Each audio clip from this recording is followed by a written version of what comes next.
मन का दर्पण। एक गुरुकुल के आचार्य अपने शिष्य की सेवा से बहुत प्रभावित हुए। विद्या पूरी होने के बाद जब शिष्य विदा होने लगा तो गुरुजी ने उसे आशीर्वाद के रूप में एक दर्पण दिया।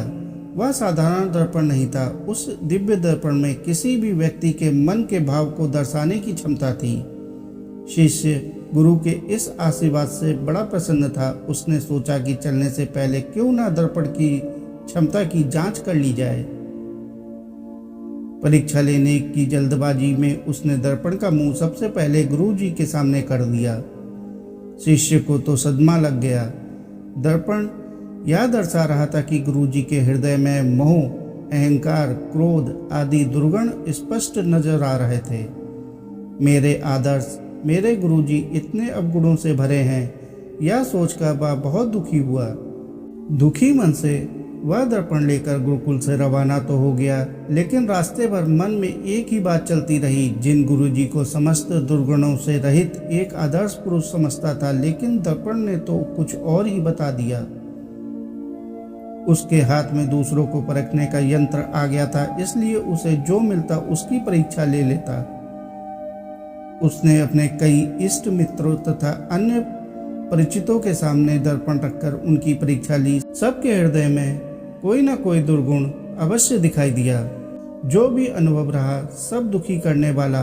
वह सोचता जा रहा था कि संसार में सब इतने बुरे क्यों हो गए हैं। सब दोहरी मानसिकता वाले लोग हैं। जो दिखते हैं दरअसल वो है नहीं। इन्हीं निराशा भरे विचारों में डूबा दुखी मन से वह किसी तरह घर तक पहुंच गया। उसे अपने माता पिता का ध्यान आया। उसके पिता की तो समाज में बड़ी प्रतिष्ठा है। उसकी माता को तो लोग साक्षात देवतुल्य ही कहते हैं। इनकी परीक्षा की जाए। उसने उस दर्पण से माता पिता की भी परीक्षा कर ली। उनके हृदय में भी कोई ना कोई दुर्गुण देखा। ये भी दुर्गुणों से पूरी तरह मुक्त नहीं है। संसार सारा मिथ्या पर चल रहा है। अब उस शिष्य के मन की बेचैनी सहन के बाहर हो चुकी थी। उसने दर्पण उठाया और चल दिया गुरुकुल की ओर। शीघ्रता से पहुंचा और सीधा जाकर अपने गुरुजी के सामने खड़ा हो गया। गुरुजी उसके मन की बेचैनी देखकर सारी बात का अंदाजा लगा चुके थे। चेले ने गुरुजी से विनम्रता पूर्वक कहा, गुरुदेव, मैंने आपके दिए दर्पण की मदद से देखा कि सबके दिलों में तरह तरह के दोष हैं। कोई भी दोष रहित सज्जन मुझे अभी तक क्यों नहीं दिखा। क्षमा के साथ कहता हूँ कि स्वयं आप में और अपने माता पिता में मैंने दोषों का भंडार देखा। इससे मेरा मन बड़ा व्याकुल है। तब गुरुजी हंसे और उन्होंने दर्पण का रुख शिष्य की ओर कर दिया। शिष्य दंग रह गया। उसके मन के प्रत्येक कोने में राग, द्वेष, अहंकार, क्रोध जैसे दुर्गुण भरे पड़े थे। ऐसा कोई कोना नहीं था जो निर्मल हो। गुरुजी बोले, बेटा, यह दर्पण मैंने तुम्हें अपने दुर्गुण देखकर जीवन में सुधार लाने के लिए दिया था, ना कि दूसरों के दुर्गुण खोजने के लिए।